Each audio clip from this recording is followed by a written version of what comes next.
దేవుడు స్పష్టంగా చెప్పేస్తున్నాడు, కష్టపడి సంపాదించు. కష్టపడి సంపాదించావా, నువ్వు తింటావు.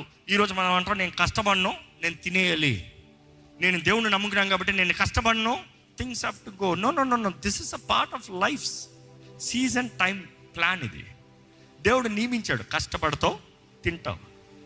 దేవుడు కూడా నీ కష్టార్జితాన్ని ఆశీర్వదిస్తానన్నాడు, అవునా కదా? నీ చేతి కష్టార్జితాన్ని ఆశీర్వదిస్తాను అని దేవుని వాక్యం తెలియజేస్తుంది.